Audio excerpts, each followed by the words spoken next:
To civil tech. അപ്പോൾ നമ്മളിന്ന് നോക്കാൻ പോകുന്നത് RCC എന്ന് പറയുന്ന സബ്ജക്റ്റിലെ കുറച്ചധികം ക്വസ്റ്റ്യൻസ് ആണ്. സോ ഫസ്റ്റ് ക്വസ്റ്റ്യനിലോട്ട് പോകാം. A doubly reinforced beam is considered less economical than a singly reinforced beam because. Singly reinforced ബീമിനെ വെച്ച് നോക്കുമ്പോൾ ഡബ്ലി റീൻഫോഴ്സ്ഡ് ബീം എന്ന് പറയുന്നത് ലെസ് എക്കണോമിക്കലാണ്. അത് താഴെ പറയുന്നതിൽ ഏത് കാര്യം വെച്ചിട്ടാണെന്നാണ് നമ്മൾ ഐഡൻറ്റിഫൈ ചെയ്യേണ്ടത്. Tensile steel required is more than that for a balanced section. Shear reinforcement is more.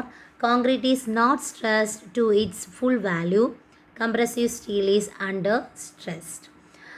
So answer വരുന്നതെന്ന് പറയുമ്പം ഓപ്ഷൻ ഡി ആണ് വരുന്നത്. Compressive steel is under stressed. Second question നോക്കാം. The maximum percentage of moment redistribution allowed in RCC beams. ഈ questions എല്ലാം നിങ്ങളൊന്ന് not ചെയ്തേക്കുക. Maximum percentage of moment redistribution ആണ് RCC ബീമിൽ അലോ ചെയ്തിട്ടുള്ളത്. സോ ആൻസർ ഓപ്ഷൻ സി ആണ്. 30% ആണ് വരുന്നത്. ഇത് നമുക്ക് നമ്മുടെ കോഡ് ബുക്കിൽ IS 456/2000 ക്ലോസ് 37.1.1 ഇതിനെക്കുറിച്ച് പറഞ്ഞിട്ടുണ്ട്. അപ്പോൾ ഈ ഒരു പോർഷനിൽ നിന്ന് എടുത്തു പറയുന്ന ഒരു കാര്യം കൂടെ ഉണ്ട്. നമുക്ക് അൾട്ടിമേറ്റ് മൊമെൻറ്റ് കാണുമല്ലോ. അപ്പോൾ ഈ അൾട്ടിമേറ്റ് മൊമെൻറ്റ് ഓഫ് റെസിസ്റ്റൻസ് എന്ന് പറയുന്നത് ഇലാസ്റ്റിക് മൊമെൻറ്റ് ഓഫ് റെസിസ്റ്റൻസിൽ നിന്ന് അല്ലെങ്കിൽ ഇലാസ്റ്റിക് മൊമെൻറ്റിൻ്റെ ആ ഒരു എൻവലോപ്പിൽ നിന്ന് ഉള്ള ആ ഫാക്ടേർഡ് മൊമെൻറ്റിൻ്റെ ഒരു 70% കുറയാൻ പാടില്ല എന്നുള്ളൊരു കണ്ടീഷൻ കൂടെ ഈ ഒരു ക്ലോസിൽ മെൻഷൻ ചെയ്യുന്നുണ്ട്. Next question. Partial safety factor for concrete and steel are 1.5 and 1.15 respectively because concrete is heterogeneous while steel is homogeneous. The control on the quality of concrete is not as good as that of steel. Concrete is weak in tension. Voids in concrete are 0.5% while those in steels are 0.15%. Partial safety ഫാക്ടറാണ് കോൺക്രീറ്റിൻ്റെയും സ്റ്റീലിൻ്റെയും തന്നിട്ടുണ്ട്. So ആ value ഒന്ന് പഠിച്ചു വയ്ക്കുക. ചിലപ്പോൾ അടുത്ത question partial safety factor ആയിരിക്കാം വരുന്നത്. സോ അതെന്തുകൊണ്ട് എങ്ങനെ എന്നുള്ള ബിക്കോസ് ആണ് ചോദിച്ചിരിക്കുന്നത്. അപ്പോൾ അതിൻ്റെ റീസൺ എന്ന് പറയുന്നത് ഓപ്ഷൻ ബി ആണ്. The control on the quality of concrete is not as good as that of സ്റ്റീലാണ് വരുന്നത്. Next question. In the design of two-way slab restrained at all edges torsional reinforcement required is. ശ്രദ്ധിക്കുക, torsional reinforcement ആണ്, two-way slab ആണ്, അതും restrained ആണ് എല്ലാ എഡ്ജസും. അങ്ങനെയുള്ള കണ്ടീഷനിൽ നമുക്ക് ഓപ്ഷൻ എ ആണ് വരുന്നത്. 0.75 times area of steel provided at mid span in the same direction. അതാണ് നമ്മുടെ answer. Next question. A reinforced concrete slab is 75 mm thick. The maximum size of reinforcement bar that can be used for. Answer വരുന്നത് option C 8 mm ഡയ ആണ്. അത് വേറെ ഒന്നും അല്ല പറയുന്നത്, നമ്മൾ തന്നെ പഠിച്ചിട്ടുണ്ട്. എത്രയാണ് നമ്മൾ ആ ഒരു നമ്മുടെ റീൻഫോഴ്സ്മെൻറ്റിൻ്റെ ഡയ കാൽക്കുലേറ്റ് ചെയ്യണമെങ്കിൽ തിക്നെസ് ഓഫ് സ്ലാബ് എത്ര, അതിൻ്റെ 1/8 ആണെന്ന് പറഞ്ഞിട്ടുണ്ട്. സോ നമ്മുടെ തിക്നെസ് 75 ആണ്. 75/8 ആണ് വരുന്നത്. നമുക്കൊരു 9.375 mm എന്നാണ് വരുന്നത്. സോ അപ്രോക്സിമേറ്റ്ലി ഈക്വൽ ടു നമ്മൾ 8 ആയിട്ടാണ് എടുത്തത്. 9.3 വന്നതുകൊണ്ടാണ് ഞാനത് 8 ആയിട്ടാണ് എടുത്തത്. Next question. In the limit state method balanced design of A reinforced concrete beam gives smallest concrete section and maximum area of reinforcement, largest concrete section and maximum area of reinforcement, smallest concrete section and minimum area of reinforcement, largest concrete section and minimum area of reinforcement. നമ്മുടെ answer വരുന്നത് option A ആണ്. Smallest concrete section ആണ്, അതുപോലെ തന്നെ maximum area of reinforcement ആണ് വരുന്നത്. Seventh question. In case of simply supported beam, the clear distance between lateral restraint shall not exceed.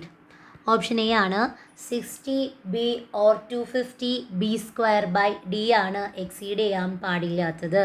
Simply supported beam ആണെന്ന് പറഞ്ഞിട്ടുണ്ട്. The clear distance between lateral restraint shall not exceed 16B or 250B²/D.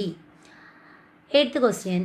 When shear reinforcement is not provided in flat slab, The calculated shear stress at the critical section shall not exceed Ks tau z where Ks is. Ks എത്രയെന്നാണ്? Ks എന്ന് പറയുന്നത് 0.5 plus beta C is not greater than 1 എന്നുള്ള രീതിയിലാണ് നമ്മൾ എടുക്കുന്നത്. ഇതിൽ beta C എന്ന് പറയുന്നത് shorter side by longer സൈഡാണ് വരുന്നത്. ഷോർട്ടർ സൈഡ് ബൈ ലോങ്ങർ സൈഡാണ് വരുന്നത്. സോ നമ്മുടെ ആൻസർ എന്ന് പറയുന്നത് 0.5 plus beta C. Next question. In case of two-way slab, the limiting deflection of the slab is. Answer വരുന്നത് primary a function of the short span B ആണ്. Primary a function of the short span ആണ് വരുന്നത്. Next question. The main reinforcement of a RC slab consists of 10 mm bars at a 10 cm spacing. It is desired to replace 10 mm bars by 12 mm bars. Then the spacing of 12 mm bars should be. വേറൊന്നുമല്ല, ഇത് easy ആയിട്ട് നമുക്ക് കണ്ടുപിടിക്കാൻ പറ്റും. Equations d2 by d1 the whole square into s1 ചെയ്താൽ മതിയാവും. So നമുക്ക് details എല്ലാം തന്നിട്ടുണ്ട്. d2 എന്ന് പറയുന്നത് 12 ആണ്, d1 10 ആണ്. സോ സ്ക്വയർ ഇൻറ്റു എസ് 10 ആണ് വരുന്നത്. നമുക്ക് ആൻസർ വരുന്നത് ഓപ്ഷൻ സി ആണ്, 14.40 ആണ് വരുന്നത്. ആൻസർ 14.40.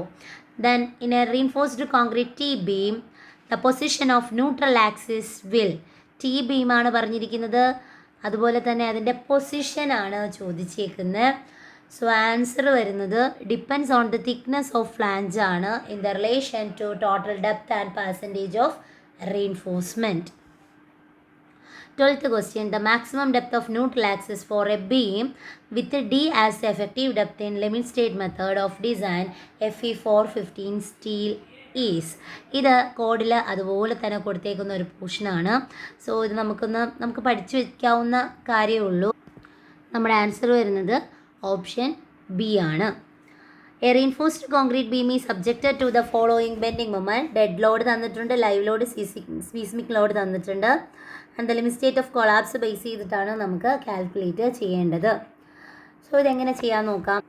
അപ്പോൾ ഇത് ചെയ്യുന്ന സമയത്ത് ഞാൻ ആദ്യം എടുക്കാൻ പോകുന്ന condition dead load plus live load എന്നുള്ള കണ്ടീഷൻ എടുക്കും. രണ്ടാമത് ഞാൻ എടുക്കാൻ ഉദ്ദേശിക്കുന്നത് dead load plus seismic load എന്നുള്ള ഒരു കണ്ടീഷൻ എടുക്കും. സീസ്മിക് ലോഡ് എന്ന് പറയുന്നത് നമ്മൾ എർത്തിയോക്ക് ലോഡ് എന്നുള്ള രീതിയിലാണ് എഴുതിയിരിക്കുന്നത്. മൂന്നാമത് ഞാൻ ഈ 3 കണ്ടീഷൻ കൂടെ ഒരുമിച്ച് എടുക്കും.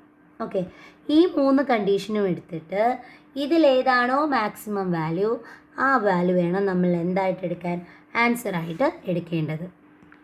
സോ ഞാൻ ആദ്യം എടുക്കാൻ പോകുന്നത് ഡെഡ് ലോഡ് പ്ലസ് ലൈവ് ലോഡാണ്. അപ്പോൾ അവിടുത്തെ കൊളാപ്സ് ആണ്. അപ്പോൾ 1.5 ആണ് ഇൻറ്റു ചെയ്യേണ്ട ഫാക്ടർ. 1.5 into 20 plus 30. സോ എനിക്ക് കിട്ടുന്നത് 75 kN എന്ന് കിട്ടും. അതുപോലെ ഞാൻ രണ്ടാമത് എടുക്കാൻ ഉദ്ദേശിക്കുന്നത് ഡെഡ് ലോഡ് പ്ലസ് എർത്തിക്വിക് ലോഡാണ്, എന്ന് വെച്ചാൽ നമ്മുടെ സീസ്മിക് ലോഡ്. അവിടെയും വരുന്ന എന്ത് ഫാക്ടർ തന്നെ 1.5 തന്നെയാണ് വരുന്നത്. So 1.5 into 20 plus 10, answer 45 kN. ഇനി ഞാൻ 3 കൂടെ ഒരുമിച്ചാണ് എടുക്കാൻ ഉദ്ദേശിക്കുന്നത്. Dead load plus live load plus അതുപോലെ തന്നെ എർത്ത് ലോഡ് അല്ലെങ്കിൽ സീസ്മിക് ലോഡ് 3 കൂടെ എടുക്കുന്ന സമയത്ത് എനിക്ക് വരുന്ന 1.2 ആണ് അവിടുത്തെ ഫാക്ടർ ഓഫ് സേഫ്റ്റിയുടെ വാല്യൂ വരുന്നത്. So dead load 20 plus 30 plus 10 ആണ് വരുന്നത്. എനിക്ക് ആൻസർ വരുന്നത് 72 kN. അപ്പോൾ ഈ 3-ൽ നമ്മൾ ഏത് വാല്യൂ ആണ് എടുക്കേണ്ടത്, മാക്സിമം വാല്യൂ ആണ് എടുക്കേണ്ടത്. സോ എൻ്റെ മാക്സിമം വാല്യൂ എന്ന് പറയുന്നത് 75 kN ആണ് വരുന്നത്. സോ ഓപ്ഷൻ ബി ആണ് answer. Next question. Doubly reinforced beams are recommended when. Doubly reinforced beams recommend ചെയ്യുന്ന കാര്യമാണ് ചോദിച്ചേക്കുന്നത്. സോ ഓപ്ഷൻ എ ആണ്, the depth of the beam is restricted. Okay, നമ്മൾ നോർമലി ആ ഒരു കണ്ടീഷനിൽ തന്നെ ആയിരിക്കും നമ്മൾ ഡബിളി റീൻഫോഴ്സ്ഡ് എടുക്കുന്നതും.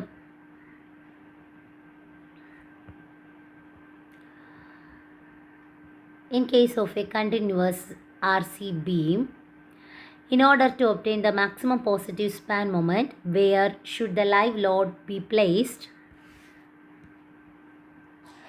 Answer വരുന്നത് on the span plus alternative spans ആണ്. Usually stiffness of a simply supported beam is satisfied in the ratio of span by depth that does not exceed which one of the following. ശ്രദ്ധിക്കുക, simply supported ആണ് പറഞ്ഞിരിക്കുന്നത്. ഇതും നമ്മുടെ code ബുക്കിൽ തന്നിട്ടുള്ളത് തന്നെയാണ്. Code ബുക്കിൽ ക്ലോസ് 23.2.1 നിങ്ങൾ നോക്കിക്കഴിഞ്ഞാൽ നിങ്ങൾക്ക് അറിയാൻ പറ്റും. അവിടെ simply supported cantilever continuous beams ഒക്കെ കൊടുത്തിട്ടുണ്ട്. സോ നമുക്ക് ആൻസർ വരുന്നത് 20 ആണ്. കാൻഡിലിവർ ചോദിച്ചാൽ 7 ആണ്, കണ്ടിന്യൂസ് ചോദിച്ചാൽ 26 ആണ്. In a singly reinforced concrete beam section, maximum compressive stress in concrete and tensile stress reach their permissible stress simultaneously. What is the section is called? ആ സെക്ഷൻ ഏതെന്നാണ് ചോദിച്ചേക്കുന്നത്. രണ്ടും ഒരുമിച്ചെത്തും എന്ന് പറഞ്ഞാൽ തന്നെ നമുക്കറിയാം ഏതായിരിക്കും ആ സെക്ഷൻ. ബാലൻസ്ഡ് സെക്ഷനാണ് വരുന്നത്. What shall be maximum area of reinforcement in compression and in tension to be provided in RC beam respectively as per IS 456? So answer വരുന്നത് ശ്രദ്ധിക്കുക, കംപ്രഷനിലും ടെൻഷനിലും ഉള്ള മാക്സിമം ആണ് പറഞ്ഞിരിക്കുന്നത്. രണ്ടിലും എന്ത് തന്നെയാണ് വരുന്നത്? 4% തന്നെയാണ് വരുന്നത്. മാക്സിമം എന്ന് പറയുന്നത് 4%.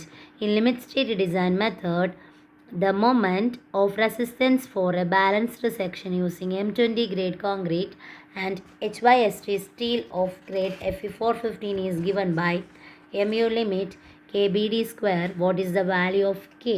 Kയുടെ വാല്യൂ ആണ് ചോദിച്ചിരിക്കുന്നത്. ഇത് ചെയ്യുന്ന സമയത്ത് MU ലിമിറ്റിൻ്റെ ഇക്വേഷൻ യൂസ് ചെയ്താൽ മതിയാവും. 0.36 FCK into XU limit by D into 1 minus 0.42 XU limit by D into BD square. ഈ ഒരു ഇക്വേഷൻ യൂസ് ചെയ്ത് ചെയ്യാം. അപ്പോൾ നമുക്കിത് ചെയ്യുന്ന സമയത്ത് MU ലിമിറ്റിൻ്റെ വാല്യൂ എന്ന് വെച്ചാൽ അത് സോൾവ് ചെയ്യുമ്പോൾ നമുക്ക് MU limit 0.13796 FCK into BD square എന്നായിരിക്കും കിട്ടുന്നത്. ഓക്കെ, ഇതിൽ ഈ ആദ്യത്തെ ഇത്രയും പോർഷനാണ് K എന്ന് പറയുന്നത്. K എന്ന് പറയുന്നത് 0.13796 FCK ആണ് വരുന്നത്. ഇതിൽ FCKയുടെ വാല്യൂ നമ്മുടെ ക്വസ്റ്റ്യനിൽ തന്നിട്ടില്ലേ? ഇനി ഡയറക്റ്റ് ഇത് കൊടുത്താൽ മതിയല്ലോ. നമുക്ക് ഫൈനൽ ആൻസർ 2.76 എന്ന് കിട്ടും. അപ്പോൾ നമ്മുടെ ആൻസർ വരുന്നത് 2.76.